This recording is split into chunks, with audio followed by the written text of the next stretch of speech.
تو military courts میں civilian کے ٹرائل سے ابتدا کرتے ہوئے آپ کو بتائیں جس کیس میں جسٹس امین الدین خان کی سربراہی میں سپریم کورٹ کا 7 رکنی آئینی بینچ آج پھر سماعت کرے گا۔ گزشتہ روز وزارت دفاع کی جانب سے ملٹری ٹرائلز کے حوالے سے ریکارڈ عدالت کو فراہم کر دیا گیا۔ وزارت دفاع کے وکیل خواجہ حارث کے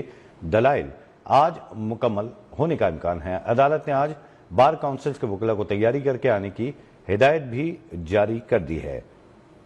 ملٹری کورٹس میں سویلین کے ٹرائل سے متعلق کیس جسٹس امین الدین خان کی سربراہی میں سپریم کورٹ کا 7 رکنی آئینی بینچ آج پھر سماعت کرے گا۔ تفصیلات جانیں گے، ابرار استوری ہمارے ساتھ موجود ہیں۔ ابرار، اپڈیٹ کیجئے۔ سماعت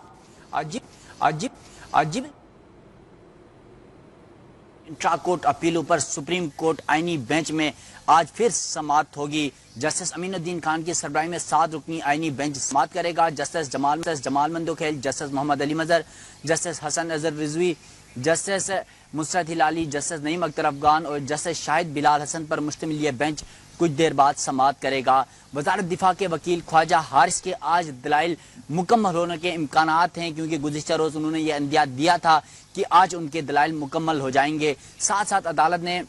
جو بار کونسلز کے وکلاء ہیں ان کو یہ ہدایت جاری کی تھی کہ وہ تیاری کر کے آئیں تاکہ وزارت دفاع کے وکیل خواجہ حارث کے دلائل آئی۔ وزارت دفاع کے وکیل خواجہ حارث کی جانب سے 9 اور 10 مئی کے واقعات پر جو ملٹری ٹرائل ہوا تھا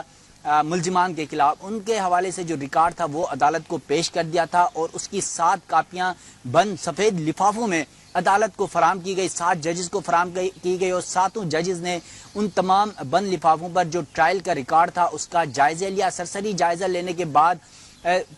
سماعت کے اینڈ میں وہ وزارت دفاع کے وکیل کو دوبارہ واپس کر دیا، کیونکہ یہ تمام تر معاملہ ٹرائل کا ہوتا ہے، تو اس وجہ سے جسٹس امین الدین خان نے یہ بات بھی کی کہ ہم ٹرائل کے حوالے سے کسی بھی معاملے پر متاثر نہیں کرنا چاہتے، تو اس وجہ سے یہ صرف جائزہ لے کر ہم واپس کر رہے ہیں۔ اس کے ساتھ ساتھ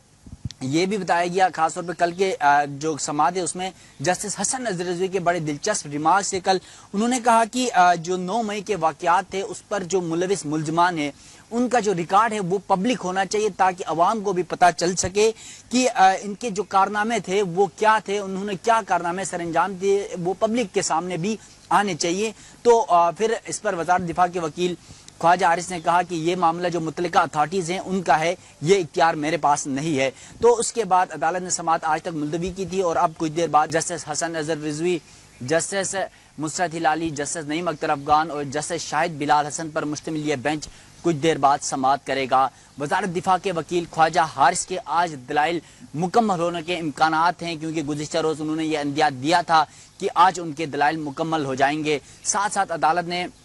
جو بار کونسلز کے وکلاء ہیں ان کو یہ ہدایت جاری کی تھی کہ وہ تیاری کر کے آئیں تاکہ وزارت دفاع کے وکیل خواجہ حارث کے دلائل آئی۔ وزارت دفاع کے وکیل خواجہ حارث کی جانب سے 9 اور 10 مئی کے واقعات پر جو ملٹری ٹرائل ہوا تھا ملزمان کے خلاف، ان کے حوالے سے جو ریکارڈ تھا وہ عدالت کو پیش کر دیا تھا اور اس کی 7 کاپیاں بند سفید لفافوں میں عدالت کو فراہم کی گئی، 7 ججز کو فراہم کی گئی اور 7 ججز نے ان تمام بند لفافوں پر جو ٹرائل کا ریکارڈ تھا اس کا جائزہ لیا۔ سرسری جائزہ لینے کے بعد سماعت کے اینڈ میں وہ وزارت دفاع کے وکیل کو دوبارہ واپس کر دیا، کیونکہ یہ تمام تر معاملہ ٹرائل کا ہوتا ہے، تو اس وجہ سے جسٹس امین الدین خان نے یہ بات بھی کی کہ ہم ٹرائل کے حوالے سے کسی بھی معاملے پر متاثر نہیں کرنا چاہتے، تو اس وجہ سے یہ صرف جائزہ لے کر ہم واپس کر رہے ہیں۔ اس کے ساتھ ساتھ